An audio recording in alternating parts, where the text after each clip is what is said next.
The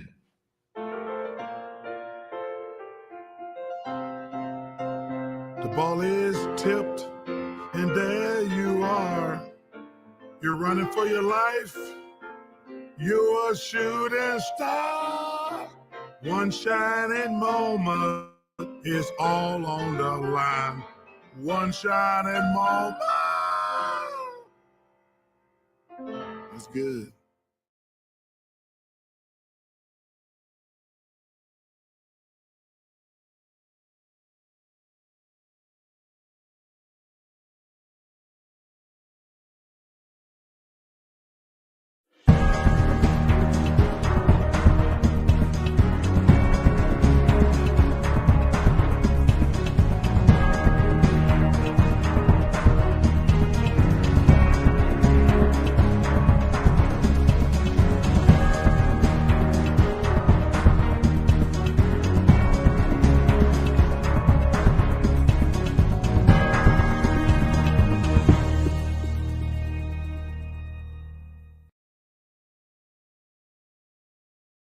Listen, I'm easy to find. And listen, they can kiss my ass if they don't like it. What's going on, YouTube? Nathan back with another video presentation. I hope you're all well. Hope you're all staying safe. This is episode 23 of season 6 of the podcast, Big Nate Sports Talk podcast. Shout out to Jammer. What's good, bro? I see you. Wow, 6 seasons. I can't believe I said I've been here since season 1. Yes, you have. You absolutely have. I appreciate the support, buddy. Before we get into the video, there is a few things I need to say up front. The last video, it was a Maryland Terrapin. As a Maryland Terrapin fan, I had to vent and rant as 2 of the best players are now out of the University of Maryland. And I'm not going to even sit here and act like I didn't know this was coming. Or act like I know this was coming because I did it. And I don't know how to feel about that. This episode, yes, you see right here, as I point to him as he's shaking his head, Mr. Sean Spencer. One half of that dynamic duo. Let's talk football.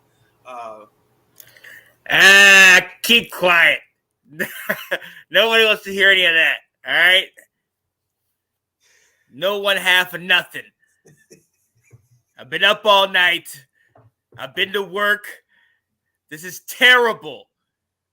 Have you, ladies and gentlemen, if you experienced this, this is the second time since 2016 that I've experienced my team getting to the doorstep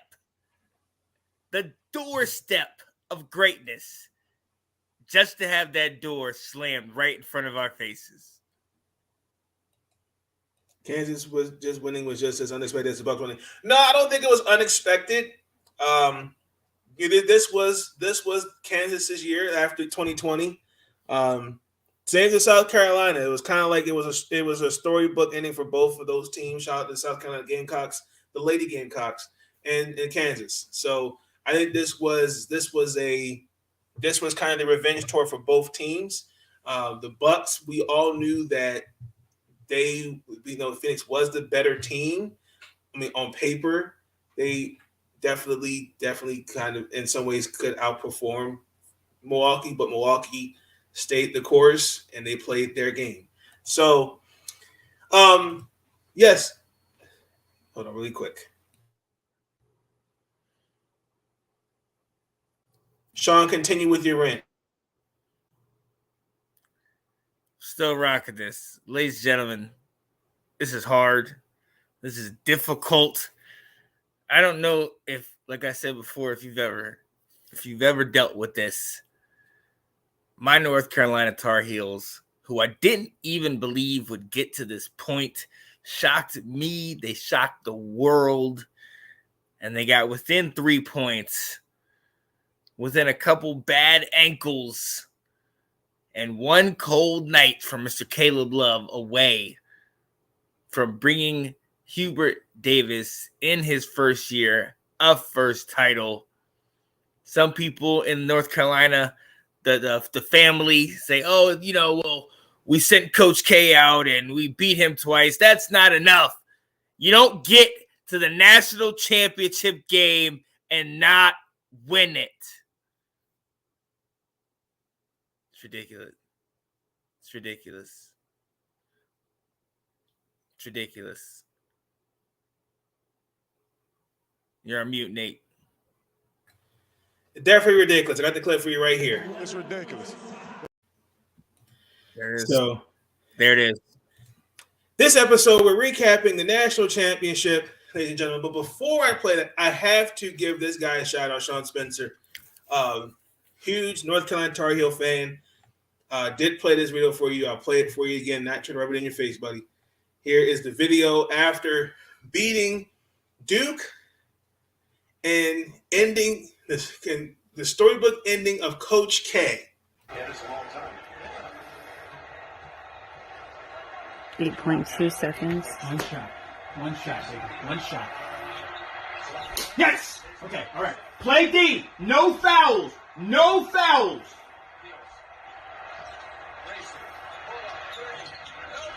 Game! Let's go! Tar Heels! It went down. Let's go! What was that? What was that? Whoa! Whoa!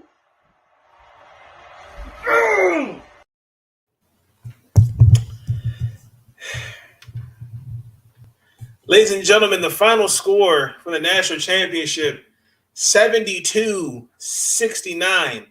Kansas completed a comeback after being down 15 points going into halftime.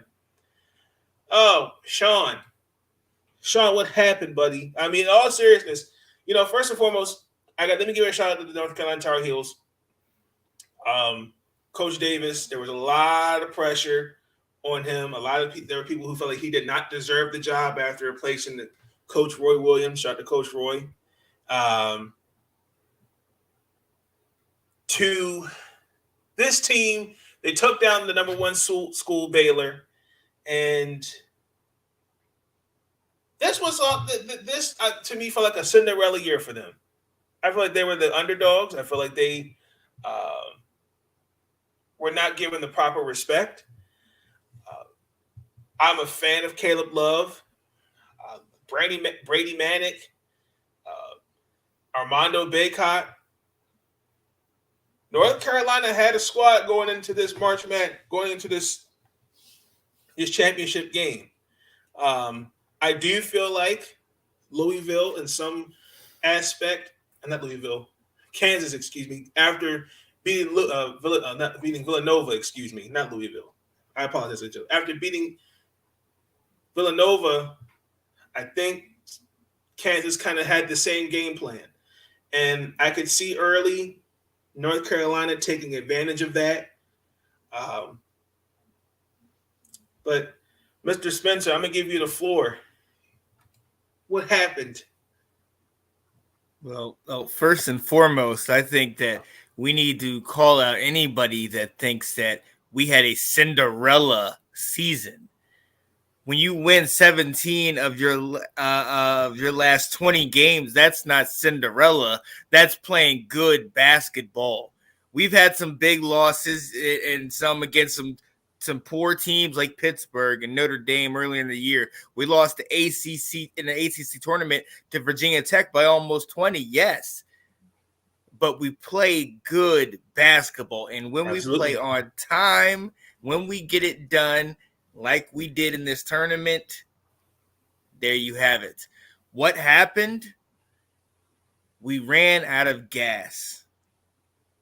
There is an absence of a bench. We don't go. Last year we went with, maybe 8-9 guys. This year we're lucky if we get to 7. Puff Johnson, 6th man of the year at least for the NCAA tournament, especially in these last games.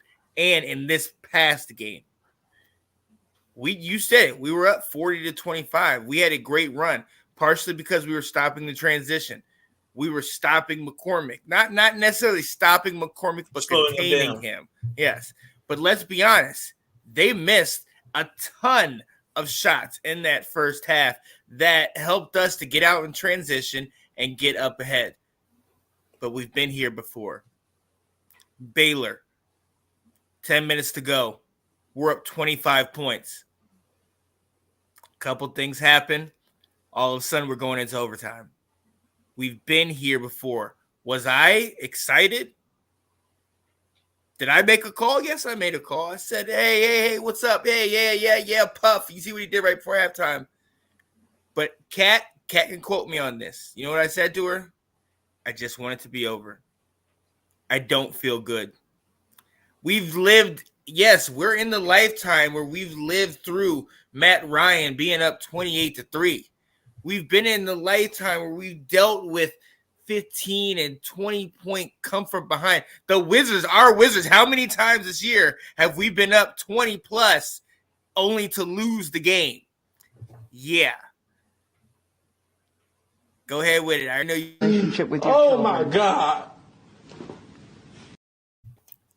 So being up 15 against the number one overall seed in the entire tournament, yeah, no, I'm not nervous.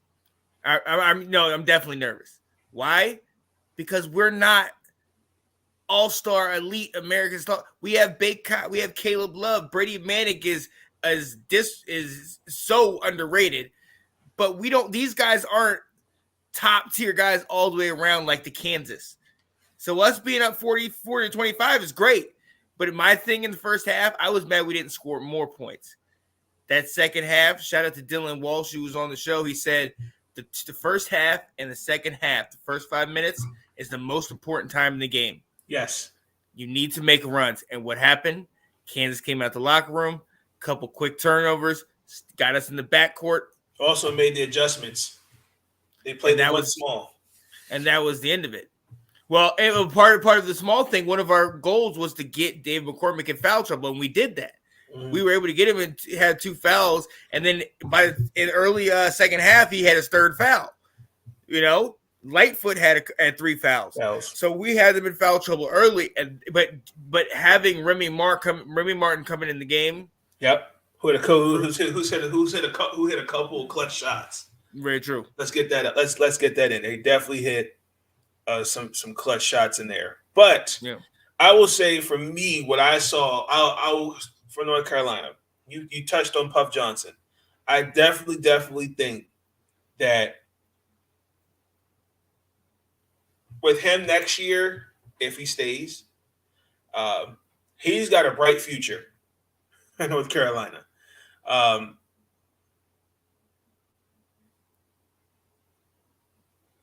Puff Johnson, I think you have someone named Justin McCoy. Mm-hmm. Like, they've stepped up, and the roles that they've been given, they've answered the call. When Leaky Black left, he went in the second half. Leaky Black had 4 fouls. Mm-hmm. Puff Johnson stepped in there. Mm-hmm. Great, tenacious defense. Tenacious defense. He played. You know, he had 11 points. He stepped up, and when you guys needed, y'all needed him, he stepped up in there. Now, I think him I think he was punched in the stomach, if I remember correctly. I couldn't see who punched him, but him not in there, that was a factor. And then Baycott rolling that same ankle again. I was surprised that he was ready to play.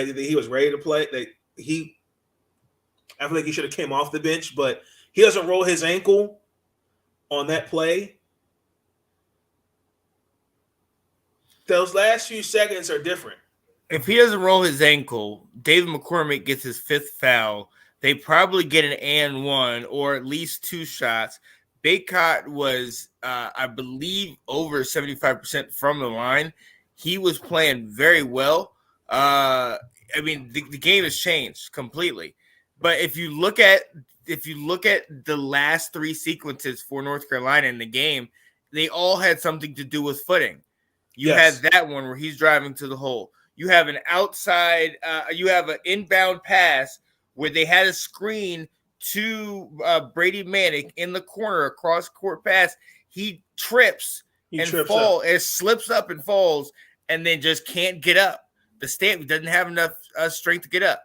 And then you had the one moment where Caleb Love's running down the court, falls on somebody's ankle, and then he's hopping all around. You know what I mean? I didn't like the fact that they were blaming the dents in the floor. Like I think the most important thing is I think you should know on the court where there's divots or stuff like that. Unfortunately, I just think, like you said, they ran out of Who was blaming the dents? I read an article where there was like they were putting blame on there was divots on certain parts of the floor. I mean, I think they were gassed, and I think also too, you gotta give the Jayhawks credit. He came in the second half, and Charles Barkley, he said it. Shout out to Charles Barkley. They had to make the adjustments. I think the way they beat Villanova was not the way they were going to beat North Carolina. They went small. I definitely think with Remy Martin, he played a role in them bringing back the lead. And Kansas, they controlled the temp, they controlled the pace of the game until about the last 2 minutes of the game. But I don't think it was as much adjustments as it was their shots fell. I think it was adjustments because if you looked at them in the first half, they're not getting back. It's like you got guys going to the lane. They're missing. Yeah, they're missing uncontested baskets. They're missing open layups. They were missing everything. They were not hitting from the outside. They weren't hitting from the inside. And all of those exact same things were happening. They were getting the and ones. They were getting the extra bounces on the threes. They were getting all those things in the second half. It was a tale of two halves, lit like completely. Like there was nothing really that they did different. The only thing, in my opinion, that you could say adjustment is they pressed us. They started to it was man to man. It wasn't like full court trap, but it was man to man. But they pressed us up and just kind of pressured the ball more. But do you feel like there was a point in the first half where you feel like the nerves were not calmed down for Kansas? Could you attribute to that why you guys had a 15-point lead going into the half? I honestly think Kansas came out and they kind of went against. I think you were right with the sense that they went against their style. They tried to go big man and not speed and transition. Kansas was the fastest team in the country. But what they were doing is they're going big inside out and going to the big man. Well, Baycott early when he has all the adrenaline. Let's not forget. Kansas went up 7-0 to start the game. Yes, Kansas came out like a rocket.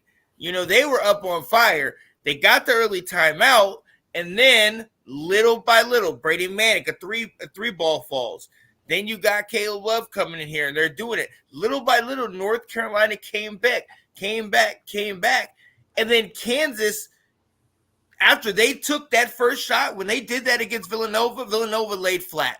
And they went up 18-2. They took that first shot against North Carolina. North Carolina said, okay, let me take a couple little quick bellies, a couple little rib shots, and then here we're going to come back in it. Once they got hit back by North Carolina took the lead, Kansas laid flat. They were like, oh my goodness, I can't believe, they're coming up against us.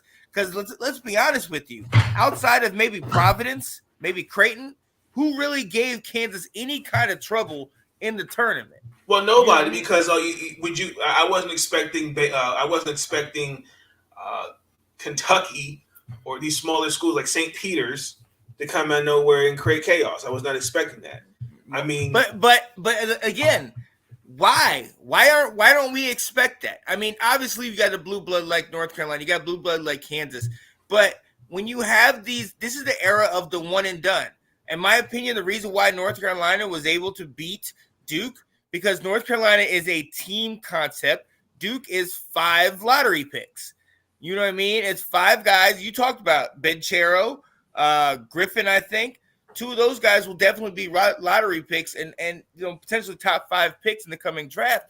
These are the guys that they come in like a Kyrie Irving, come in, play a year, live off, get the notoriety, Zion Williamson, and then go to the league. That's what they want to do. These smaller schools, they're teams. The Richmond Spiders, the St. Peter's, New Mexico State. These guys are teams that have to bond together. Absolutely. Team success is, you don't have players like John Morant. John Morant was a special case. He elevated the team. But other than that, you need to have your team to succeed so you can get farther. So when are we going to say something about it? You know what? I'm going to walk away. I'll be right back because I'm scared I'm going to say something that might get me in trouble because I'm pissed.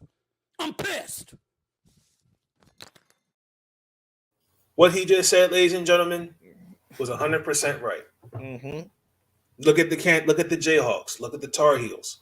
They're not like Kentucky, Duke, Baylor too. They're team success. That matters. And when you look at both these schools, they got to this championship because of one thing. They trusted each other and they all put the team first, not individual goals. I believe it was Abaji that said he came back for one reason. He wanted to win the national championship. Yep. He didn't want to hear his name being called in the second round. Even though he said he wanted to hear his name in the first round, but he had the mindset, I ain't to win this natty before I leave college.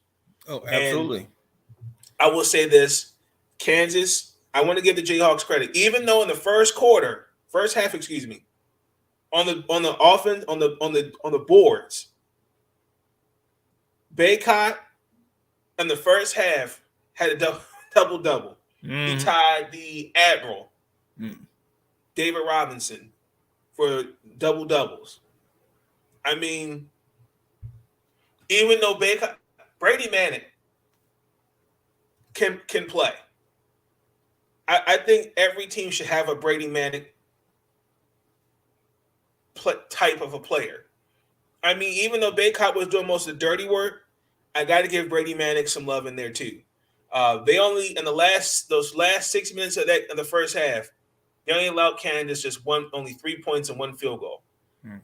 But going into the second half, again, the defensive side of the ball for the Jayhawks, the Tar Heels were not ready for it. They were not. Even though the offense, through Dave McCormick, because I think he was the key. He had 15 points, even though he was in foul trouble. Like you said, get him in foul trouble. But Jalen Wilson, Remy Martin, they had 29 points combined together, 15 and 14 respectively. But for North Carolina, I think there was a lot of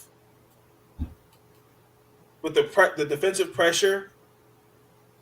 Even though they handled it, I've seen the highlights. Y'all played Tennessee, Kentucky, Miami. You just got to tip your hats. You just got to tip your hats to the Jayhawks. I just don't think, like you said, I think the Tar Heels just ran out of gas. That's what I feel like for me. It was a game of momentum. It was a game of runs. I mean, when they came out in that second half, the first thing they did was ran a pick and roll with McCormick, and he just, tomahawk chopped it on alley-oop. You know what I mean? And then all of a sudden, you woke a sleeping giant. That was the main concern that I had at halftime. It was the longest halftime I could ever remember. But when your top guys, with Baycott, Love, RJ Davis, go 13 of 54 in the game, with Love being 1 of 8 from 3-point line. The thing about North Carolina and people, shout out to Kansas. Congratulations. Well-deserved. I knew they were going to win the game before the game, but I'll talk about that a little bit later. But when you have a team like North Carolina, where in every single game of the NCAA tournament, a different person has been the leading scorer. We are unselfish. We are about the team. We lift our guys up, and we have a short memory on things that happened in the past. We just keep moving. Even after we beat Duke, there was no celebration. It was, we got one more game. We got one more thing. And at the end of the day, yes, I do believe we ran out of gas. And I do also think there was a thought in our mind, here we go again. It's like that Chip Kelly offense in football when he was the Eagles. You can get out to a quick 21-0 lead, but you don't know how to just slow it down and run the ball. So teams are going to eventually come back, and you can't change up your offense. It's not going to work. I felt we were up ahead, and we couldn't keep up that pace, and we weren't just getting buckets. We weren't just slowing it down. So we take off shots, and you got RJ Davis, who's normally hitting shots. He was 0 for 5 from 3. Yeah. I talked about Love with 1 from 8. You know what I mean? You talked about Brady Manick. He hit 3 in the first half. Yeah. That kind of helped us get up 40-25, and then missed the next 3. You know what I mean? So yeah, unfortunately, yeah.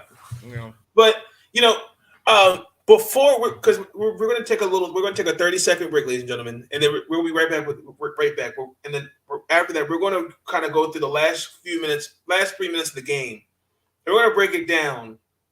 What did I see? What did Sean see? And we're going to take it from there. Then we're going to, what does this mean for North Carolina and Kansas? Again. But we're going to be right back, ladies and gentlemen, in a quick little break.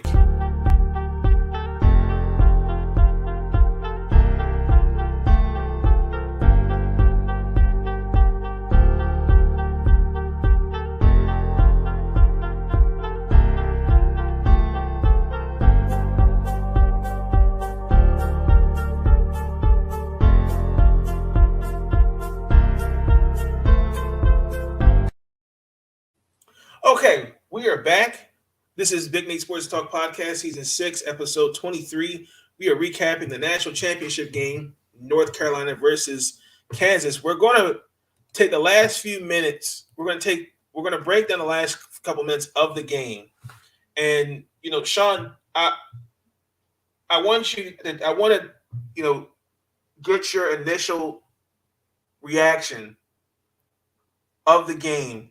These last few minutes of the game. Just take me through, your minds. What are you feeling? The score. It's a minute down 1. Like, just take me through it. Yeah, no, just I'm kind of wanting Caleb Love to honestly just do what he's doing. Take him. I wanted him to take him, but I wanted them to go inside because McCormick is in there. McCormick, I knew.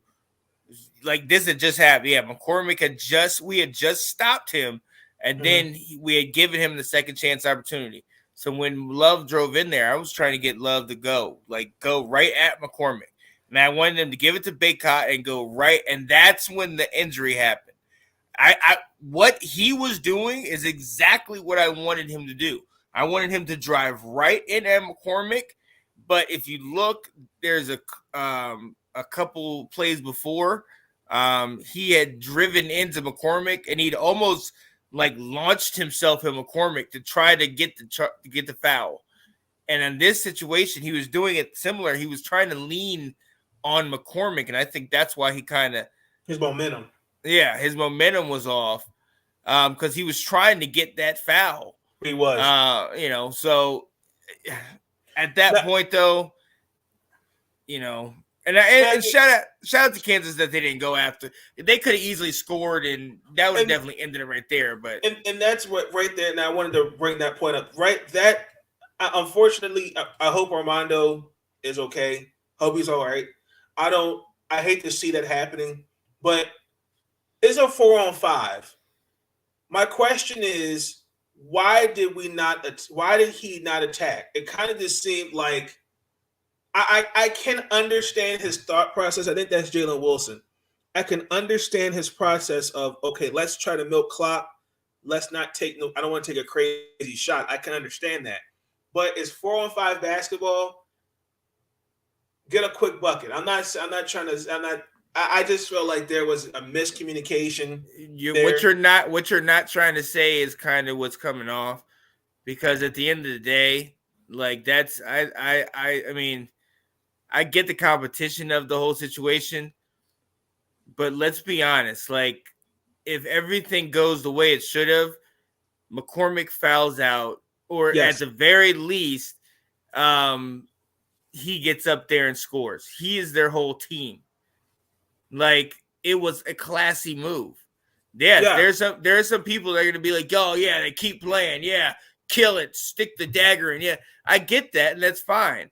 But the fact that he did it, no, they don't. I'm not gonna ridicule him for that. I'm not going to ridicule for him either. I'm just saying, I'm just playing the other side. I get it. Why would you not? It's 4-on-5 basketball, and this is the national championship. Even if it was just a quick 2.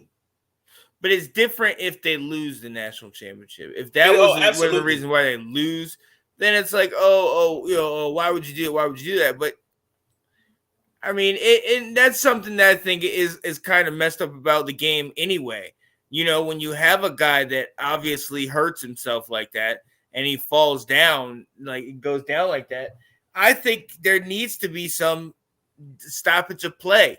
The fact this right here was a bad play because there's obviously Duke didn't have any timeouts. They had 2. North Carolina, excuse me. They had 2 timeouts. He didn't need to take this shot. But this is the thing about Caleb Love, though. Caleb Love, he's one of those type of guys he's like a cornerback. He has a short-term memory. But he wants that's his mentality. And you're gonna live by that and you're gonna die by that. But let me ask you a question. With 16 and was it the best shot? No, it's not. It's not. Let me ask you a question. You could try to analytically explain it any way you want to, but he's just that guy. I want them to run a set play. Yes. I want them to run a screen that gets somebody else open. But Caleb Love has taken enough. He took a shot like that against Duke that won us the game. Right. I understand it, but I'm just saying I just think that you take a shot like that, and then obviously now the house is on fire. Now, like Brady Manning right here is open. He's open. That's an easy 2 points. You're down 1. Yeah. See, I think right there. So you want him to now? So we get mad at people for not being, selfish and doing what they like. He has been the go-to guy. Yes, he should have looked at. In hindsight's 2020. We have the privilege of being able to do what you're doing right now. Rewind, take a look, stop, replay. We can go over this 100 different times. Brady Manning shouldn't have, we can go right there. How many times he should have just gone right up? He should have gone right up with it. It happened. At this point, Caleb Love, he literally made a shot in the Duke game that, for all intents and purposes, you look at, and still to this day, if you don't remember what happened, you're sitting there like, why are you taking this shot? Like Boutinier gets blocked. Right. And he still takes the daggone shot. So when he took this shot, do I want him taking it? No. I'm exactly like you. I didn't even see Manic underneath. But I definitely did not want him taking a shot. But this is who he is. And this works. It has worked. Now, how did you feel about this possession right here? I thought you have obviously 5 seconds. So obviously he's trying to get the ball out. It's a good play. But I would have let him go and somebody cut back this way. Somebody, if he cuts this way, he's getting the ball. And it's a quick foul. Mm-hmm. Him stepping out of bounds, I'm like, oh my gosh, he just choked the game. Take me through what was your mindset with this play right here? I wasn't confident. Later in the game, like I said, Manic was over 3 from 3. Caleb Love had just shot up that last shot. So, but at this particular point, I was kind of pessimistic on the fact. I said, hey, this is amazing. Wow, we can get this. But there was nothing, like it would have had to have been like Puff Johnson that would have made it, like taking the shot. I'm just trying to figure out how you stepped out of bounds right there. Yeah, I don't know. I just wasn't confident. Even that like I was so that happening was amazing, but then I was not confident that we were gonna hit that 3. I mean, for me, I kind of was sitting here going like, okay, you had a good 3 seconds. Let Remy get. You should have had like. To me, this is what I think the play was. He was going to cut out this way. But if he doesn't step out of bounds, is there anything wrong with it? No, there's nothing wrong with it. But he took a weird angle. Like he should have cut closer to the screen, but he kind of he cut away from it. You see, like look at the angle he took. Yeah. Let's slow it down, ladies and gentlemen.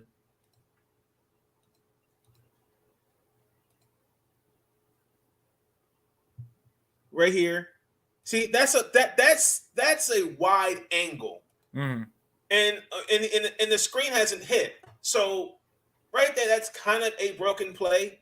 But you can clearly see Remy, if he just lets it just another cut, like another second, see him cut this way, I think it would have been different. He had his back turned to him.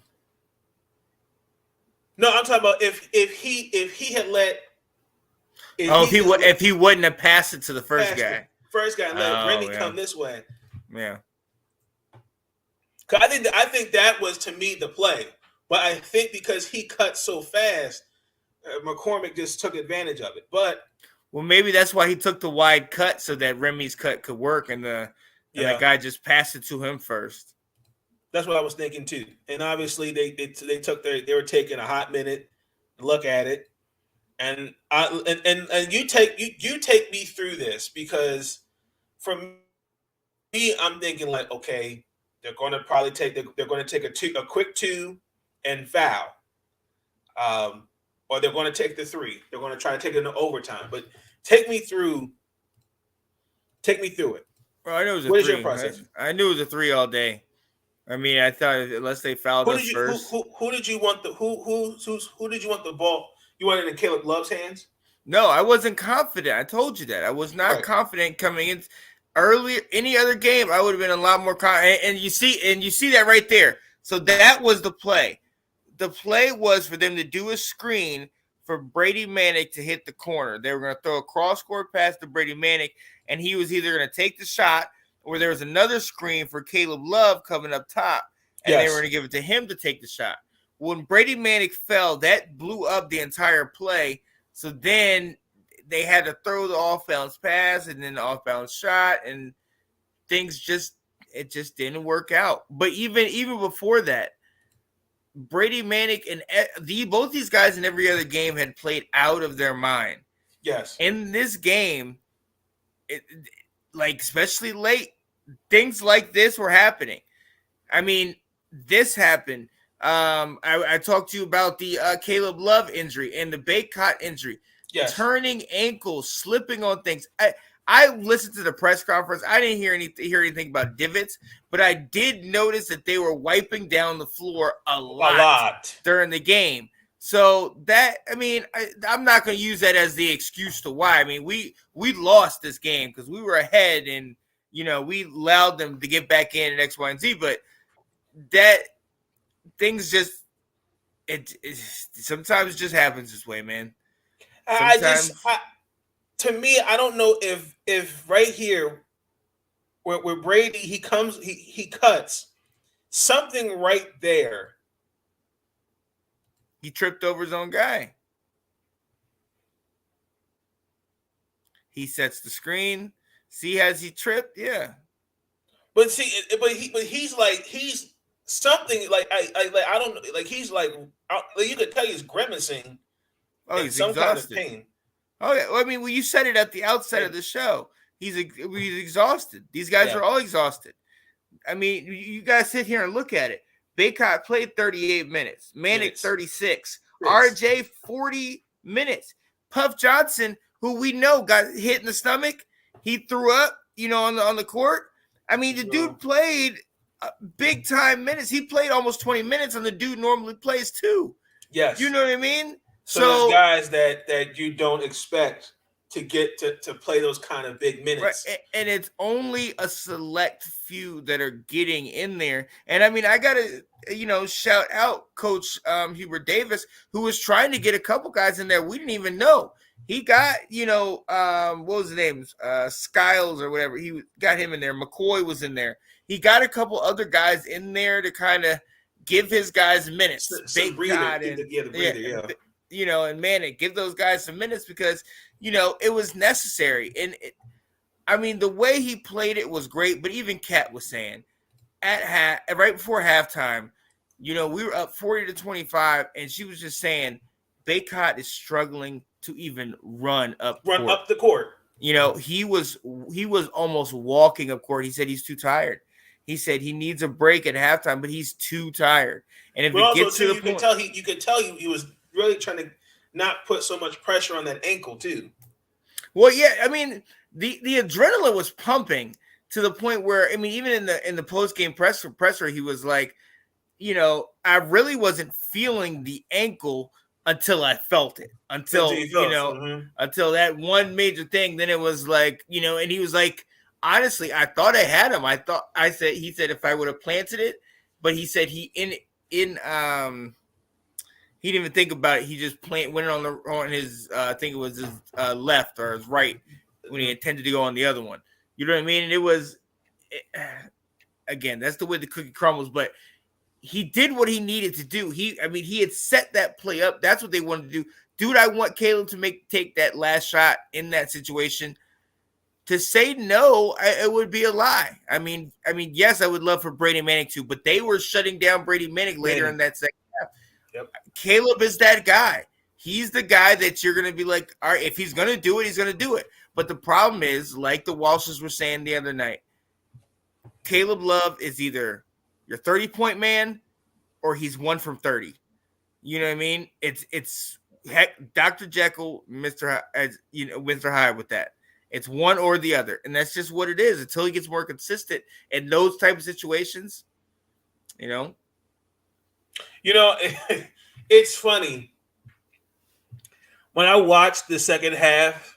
When I particularly going the way North Carolina, the way Kansas adjusted in the second half, it reminded me, and I'm not trying to be funny when I play this clip. It reminded me of this. Well, what happened was that second game, we got our ass kicked. Or the second half, we just got our ass totally kicked. We couldn't do diddly poo offensively. We couldn't. That's what it felt like to me. And, for me, I have to give Coach Davis, I got to give him respect, man. He came in here and all the pressures, he said it. We're in this together. It's not for me. It's for them. Mm-hmm. The trust that they've put in him and he's put in them as players. It's not about Hubert Davis. It's about the North Carolina Tar Heels. Same thing with Bill Self. Not about Bill Self. It's about the Kansas City Jayhawks. And shout out to Bill Self. His father passed away. Well, now that's the reason I knew they were going to win the game. I heard that interview he did before the game, and they were like, "Well, who is the one who would you think would really want this win?" And he was like, "Well, the wife and the kids and my sister and yada yada." He was like, "But I think my mom would. My father just passed and everything, and this would really mean it for her." And they were talking, is he that good coach? He's got one national championship, but he needs to get the second one. So at that point, I knew in my mind, I not superstitious, but I'm a little stitious. And when I heard that, I was like, okay, that makes sense. We'll be here again. He might need, this type of thing. So having that happen, and then it just seemed right. It seemed right. Well, look, from a Maryland Terrapin to a North Carolina Tar Heel, nobody can take away from what you guys did this year. Head scratching. There were games where you lost. There were kind of some head scratches. I will say that taking beef heat from social media and the national sports media, but just seeing how you guys played this year, like a lot. There are people in the basketball world that were wrong about the North Carolina Tar Heels. I mean, I've listened. I mean, again, and I'm telling you, I'm on YouTube. I'm reading articles. There are a lot of people that are sitting there during the season. You guys were soft. You don't know how to play team basketball. All this other stuff, and you guys killed those narratives. And I again, shout out to Coach Davis. Did a tremendous job this year. I can't wait to see what you guys do. For the future. I can't wait. Yeah, we'll see. I'm pretty excited about the future. I mean, Mano Baycott's only a junior. Caleb Love's a sophomore. Brady That's Manning. if they decide to stay. Well, right. And I would like to see those guys stay, but Well, the thing about it is, though, I think the fact that we have Hubert Davis is a more of an infusion of life, and he is younger. He is a lot younger than Roy Williams, and I think that's huge. You know what I mean? Hopefully, he can keep that thing put together. But I mean, when you really look at it, you only have 3 guys: McAdoo, Brady Manick, and Leaky Black. Those are your only 3 seniors. Everybody else is an underclassman. You know what I mean? So, mind you, Caleb Love, maybe he leaves. Baycott, maybe he leaves. Maybe RJ Davis, who knows? Maybe these guys leave, but I can see that. I can see them staying, though. That's the thing. If they don't, and I mean, Brady Manick, man, if that COVID year, he said he wanted to come to North Carolina to get to teams like this. Let's run it back. The last time we were in this situation, we lost the national championship, got all the way out here, lost to Villanova. Very next year, came back, beat Gonzaga in the national championship. Mark my words, ladies and gentlemen. Put the guarantee on it if you want to. Tar Heel Nation will be back. 2023, we will be national champions. Guarantee. Yeah, buddy. Only if we don't. Hold on. Yeah, I know you ain't talking about Maryland because no. NIT, not a champion. Is that what that stands for? As I was saying, ladies and gentlemen, this next clip we're going to play. You know what? Just for that. Just for that. Where's it at?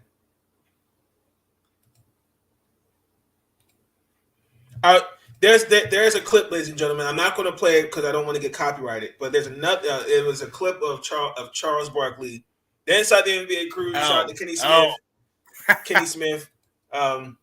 They're playing the Village People YMCA, and Chuck is having a blast. So Kenny, I love Kenny Smith, but Kenny.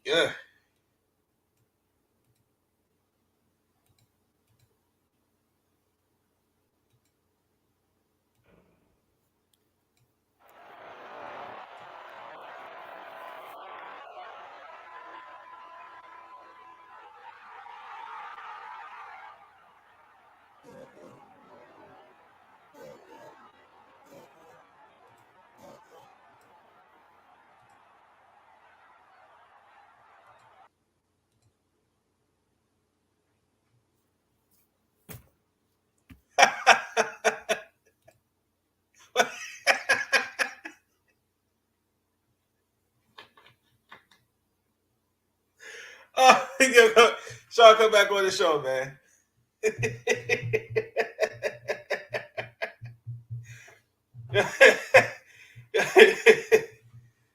Oh my goodness. No, but now we're playing Nate. Okay. You took a shot at Maryland. Okay. That's only I couldn't play the clip. I wanted to play because I didn't want to copyright it. But it's just the clip. Kenny, he's obviously you can look at his face because at halftime. I will say this: we watched that. If I'm not sure you saw it, but he was confident that they were going to win. He had the smile on his face, like, "Oh, they're going to win." Yeah, but he also was calm about it. He didn't want to be excited about it, but I mean, you can't. It's hard to not be excited if you're up 40-25 and you've been stopping them. But I kept saying they're not. They're just missing their shots. Once their shots start falling, it's gonna be a different game. Look, man, I'm happy. I'm happy. I'm really proud of y'all. As a former ACC opponent. Yeah, what happened? You guys ran out of the ACC because we ran you out. You know what? We're not going to do this. No, I'll mute your mic. See, I'm trying to pay respect, but you're taking shots at the same time. Okay. Bitter. We just lost the national flipping championship. All right. I'm sorry. You have to get there to understand what I'm feeling right now.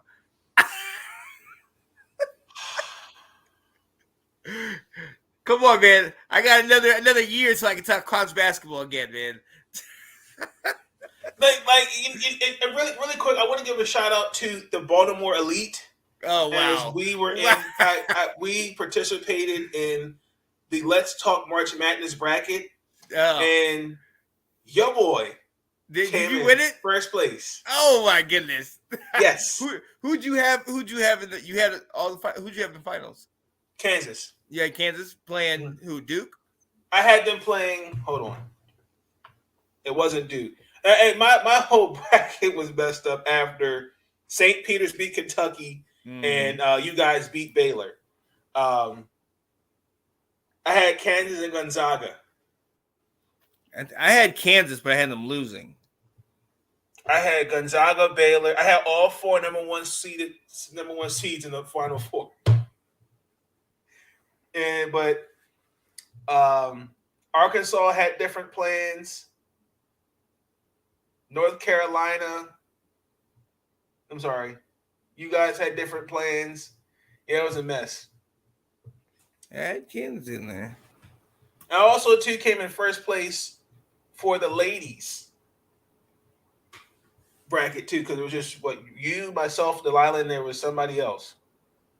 I'm trying to look at that one right now. I'm trying to figure who this ESPN fan was. He came in second. He came in third. Oh.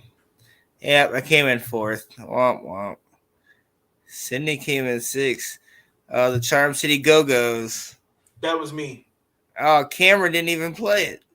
Yeah, I don't know why I saw that. I was like, wow. Daggone, Nathan, how many teams you gonna make? How many brackets? Yeah, DC Miracle, Chocolate City Dynamite. I was just kind of coming with random names. And what I was trying to do also too was do a bracket where there was like random upsets. Yeah.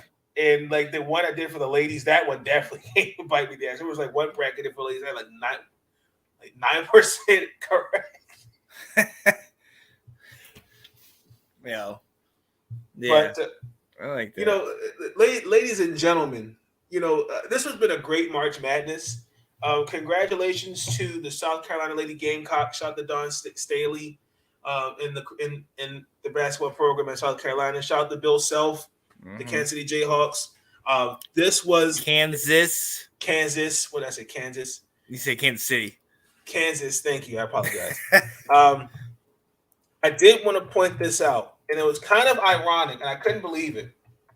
I think I have it on my Twitter page. Let me see. I liked it. But it was a weird stat. And they both kind of played the exact identical season almost. Going to March Madness. Where is it? If I can find it.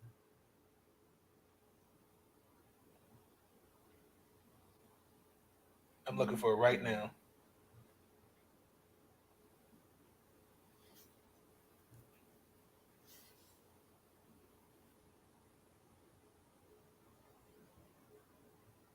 Oh, wow.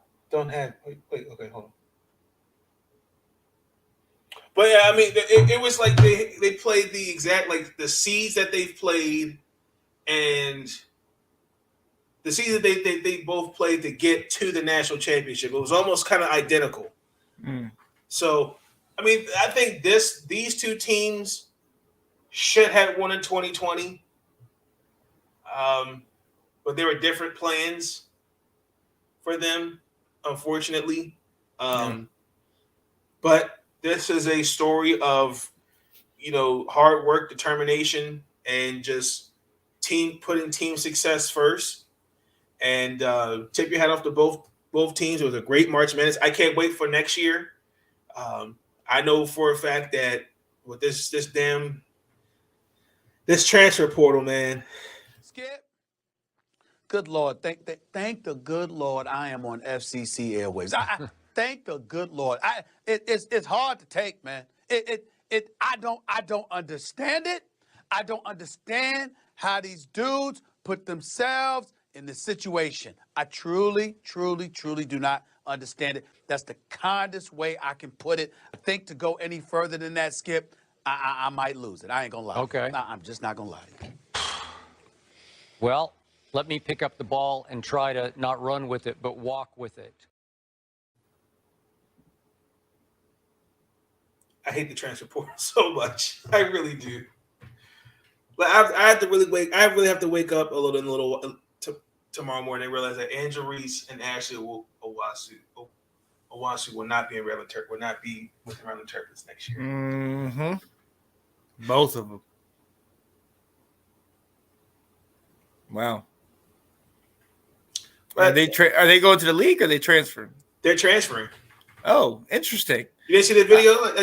I know. I did. I just thought that I don't know if they know that North Carolina has some availability, and if they want to go, we were top tier team. If they need to go deeper in the tournament, let them know. Tar Heel Nation, baby. We accept all people that might have been kicked out of other lower schools. What? What? And you got to be kidding me. What's that? Playoffs? Don't talk about playoffs. Let's go. But no, I think it'll be interesting to see how the transfer portal looks for both the men and women. I don't like the fact that for the women you have to be a junior or you have to be 22 years old to declare for the draft. But the men out their freshman year at 18 years old can declare for the draft. I think that's something they need to correct. They need to. Because that I don't like that rule. I don't. No. I don't like that at all. But it's been a great season. Yes. I mean, the ups and downs of the college season. It was great basketball. This was a good year. These small schools, shout out to St. Peter's, New Mexico. These mid-level schools, ladies and gentlemen, they're coming. Mm-hmm. They have arrived and they ain't going nowhere.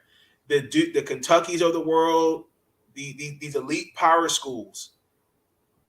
Watch out, because it's going to be hell to pay for college basketball. Guaranteed.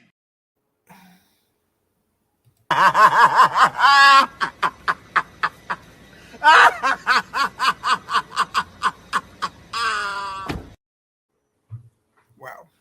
So, with that being said, ladies and gentlemen, we're going to close it up for the evening. That's going to conclude the episode. But before we get into that, be tuned in for tomorrow's 3 videos that are going to end season 6 of the WNBA Mock Draft 3.0, the Baltimore Orioles and Washington Nationals 2022 expectations, where I will break down and get my predictions for the year. As we are now, for the Orioles, we're entering another year where I hope to see some of the guys that are on the farm ready, that are going to be called to the big leagues. And then the Washington Nationals, we're now entering year 2 of a full, complete rebuild. The days of Max Scherzer, Trey Turner are no longer in the nation's capital, but we have Juan Soto and Steven Strasburg and some young guys. So it should be a good year. Kind of curious to see now. I think that the level playing field in baseball is even now, where the Yankees did not get a big time player. Thank you. Wow. Thank you. Thank you. But yeah, that's what. But that's really the closing message that I have. So just be tuned in tomorrow for those 3 videos.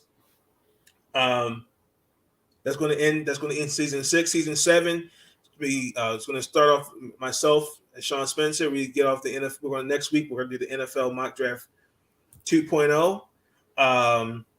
We'll break down the Wizards. They did beat the Minnesota Timberwolves tonight. Surprisingly good game. But Sean, I thank you for joining me this evening. Keep your head up. The Tar Heels will be back. Good year. Yes, we will. Yeah, definitely keep your head up. Definitely keep your head up for sure. It's been seriously, from a Maryland Terrapin to a Tar Heel, good season. It's a good season. You keep saying that, like, from a Maryland Terrapin, it seems like it is something. Like, you forget it's Tar Heel Nation in the building. All right, we're gonna be back. I can't pay respect. I can't. You know what, Nathan? I'm gonna say this to you right now. North Carolina, Maryland, football or basketball, they play this next year. You and me at the game, live from the game. Guaranteed. Let's go. And the loser has to do their next show wearing the opponent's sweatshirt. So I got some North Carolina for you, and if I got to wear that Maryland, so be it. Okay, we'll make it happen. There we go. We'll make it happen. We'll make it happen for sure. But no, seriously though, definitely. Now that we got no college basketball as of today, and baseball's here, the WNBA will be with us soon. Mm-hmm. Hockey, we're just about almost getting there for playoffs for hockey, and then also we're getting the playoffs for basketball for the NBA. So then the NFL draft is almost upon us too. So definitely be tuned in for that as well. So there'll be some good things for season 7, ladies and gentlemen. Definitely be tuned in for that. But before we end the show, Sean, is there any closing message that you would like to share with the fans? No. Just check us out tomorrow night. Let's talk off-season football with the Walshes. Definitely going to talk about some of these trades. Talk about the Pittsburgh Steelers getting Mitchell Trubisky. Does Aaron Rodgers have any kind of help in Green Bay? And just all the other little small moves. Is Dan Snyder really finally out in Washington? Who knows? We shall definitely see. Outside of that, just let's talk. I mean, that's just as simple as that. Let's talk. Let's be able to have a conversation and open up and talk instead of just assuming. My dad always told me, do you ever assume it means you're making an ass out of you and me? Let's stop assuming and let's open up, have the conversation, figure out where you're standing. You know, always my motto in life, know what you're dealing with. Because if you know what you're dealing with, you know how to handle it. I like that. There we go. I like that. With that being said, ladies and gentlemen, thank you, Sean, for joining me this evening. Yes, sir. I do appreciate you. Again, congratulations to you, North Carolina Tar Heels. It was a great game. Mm-hmm. One for the stories. One can only imagine what next year's going to look like. Again, I'm going to now go cry because the Maryland Terrapins, it's a dark day. Wow. For the program. Wow. But with that being said, ladies and gentlemen, I'm out. Y'all have a good evening. Stay up. Listen, I'm easy to find. And listen, they can kiss my ass if they don't like it.